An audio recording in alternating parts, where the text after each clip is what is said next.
Hi everybody. I hope you can hear me. I just realized that maybe some of you don't really know exactly how to use your shade cards that come with your set.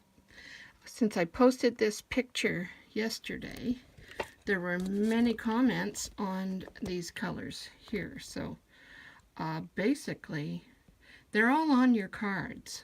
However, they're on these little cards. These little cards like this. So basically this would be the number 4 values, and that's what these are, and they're just all of the jars from 1 to 12. And so here's 1, 2, 3, and 4, let's say, all the way. So on your cards, if you just look at this portion, oops, this is not well thought out, but if I don't do the video now, I'll forget. Okay, so you see how this looks when you compare it to these. These are larger pieces and they're folded, but essentially it's the same as on your cards.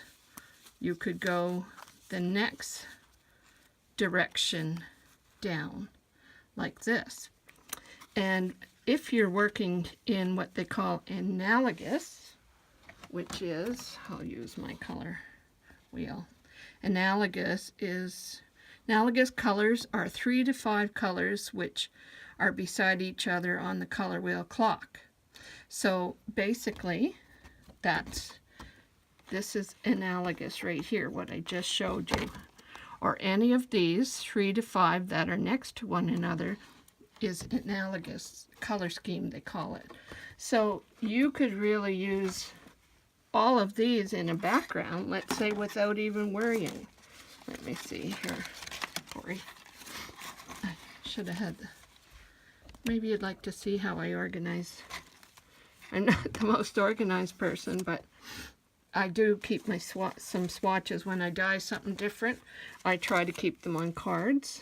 And I didn't want it too bulky, so I made 3 different size strips so that 3 sets can be as flat as 1 set. So this is how they work. Now I have right here, okay, here and here. These are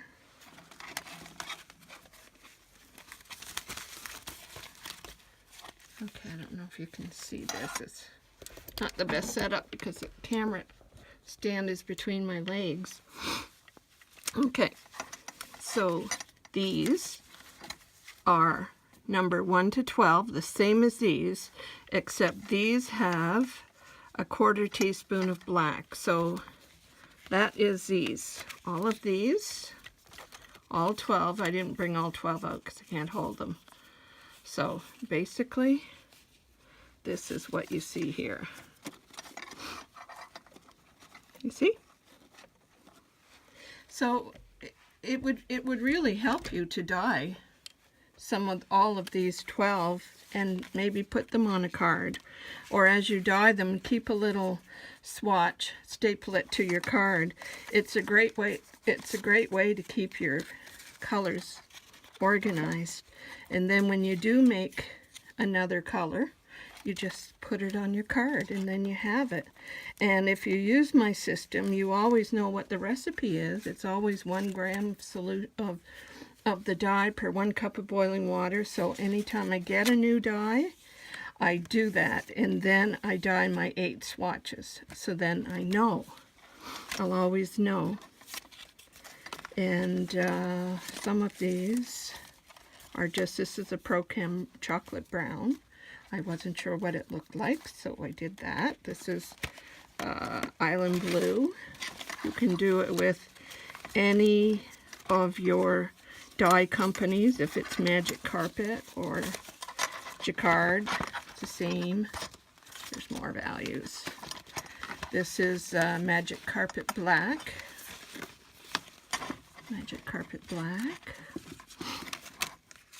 and this is Magic Carpet, and it's you can see 1559. If you understand my clock system, that means that I used number 1 is red, and number 5 is yellow, and yellow again. So I use 1 part red, 2 part yellow, and 1 part blue. So that gives you this color. The sky's the limit for what you can do. This is a Christine Little rope formula. So that's all written there. And I did a jar of it using my own measurements. And now I have the value swatch.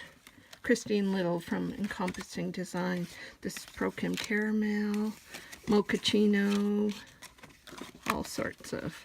This was just one that I randomly made up, and this was Sea Breeze, and I just keep them in a compact little book here, like this, so I always have them. And it doesn't take a lot of space, but there are a lot of cards in there.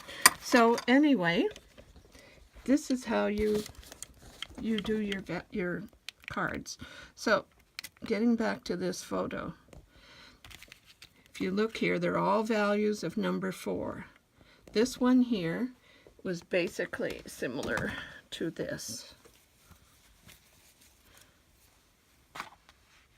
And these are number 1 values. So this is all straight number 1 values from all your 12 cards. It's beautiful. It makes a palette on its own. So this would be number 1 with a 1/4 teaspoon of, this one I used gray, but if you could use black, or if you have gray or any color, you could do one with brown. If you do all 12, now these will all go together. They're beautiful. They're all tones. All tones and all the same value, so you can use them together in a rug. So I hope this helps you understand a little bit more about my system, but it is really easy. So use the clock method. You all know that because you've learned it. You learn it while you're making your jars, and then your color schemers on the back. So easy peasy. So I hope you die a little bit more. Dye some extra swatches. Do 1 of each 12 colors. Have fun. Do 1 with brown. You could do the same thing by just dyeing over pale gray. If you dyed all of the number 1 to 12 jars as is over pale gray, you will get these tones. And if you go to a little bit darker gray, you get these. So just changing your base color means you have a whole new palette again. So anyway, have fun with your cards, everybody. Make sure you use them. Thanks. Bye.